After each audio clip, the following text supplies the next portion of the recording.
A police officer stood inside a football stadium in southern Italy and asked a man a simple question. Who let you in here? The man didn't argue, he didn't run. He just looked at the officer and said, calmly, I can do things in this stadium that you can't. He was right.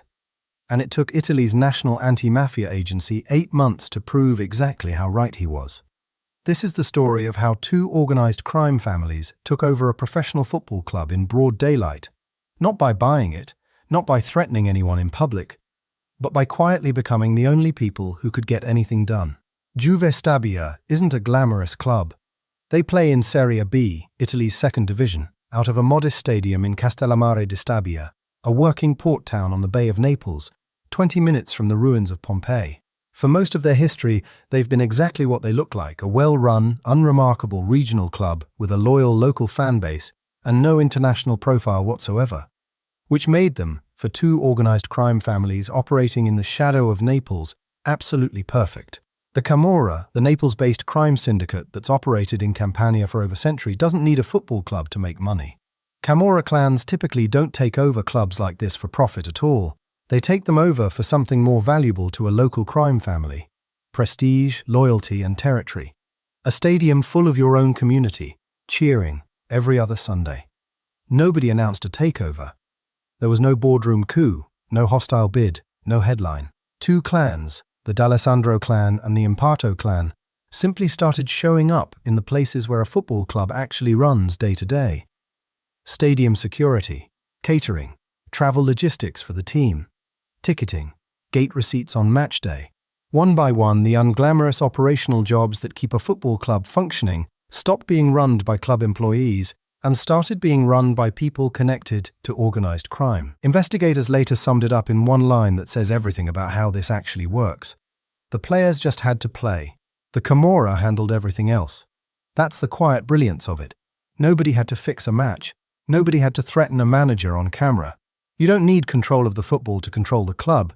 You just need control of the building around it. The investigation that eventually cracked this open started in February of this year, when police doing a routine security audit discovered that stadium security at Juve Stabia's home matches was being personally overseen by a member of the Imparato. That single discovery unraveled an entire quiet system. Free tickets were being handed out to known clan associates.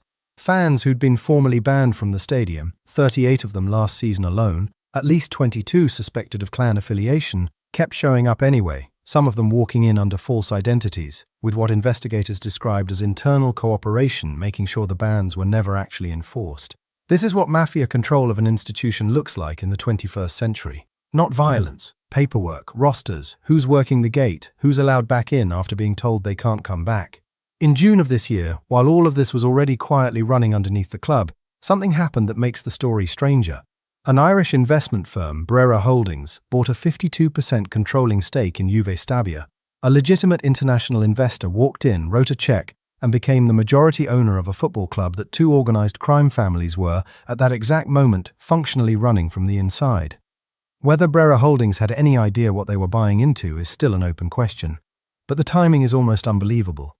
Outside money moving in to legitimize the club, 4 months before Italian authorities moved in to seize it. On October 23rd of this year, Italy's anti-mafia prosecutors made their move.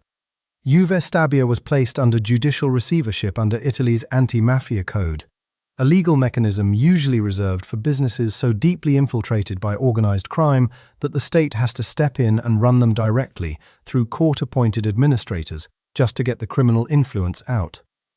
The Italian Football Federation was asked to consider postponing the club's matches entirely, including a home fixture against Bari just 6 days after the seizure was announced. A professional football club, playing in a national league, effectively taken out of the mafia's hands by the government in real time.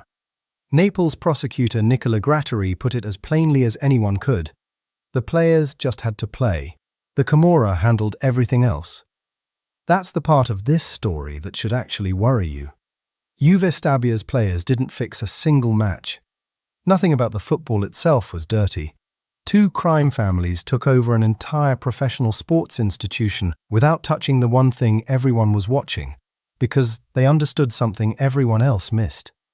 Control the security, the tickets, the catering, the people at the gate, and you don't need to control the game at all.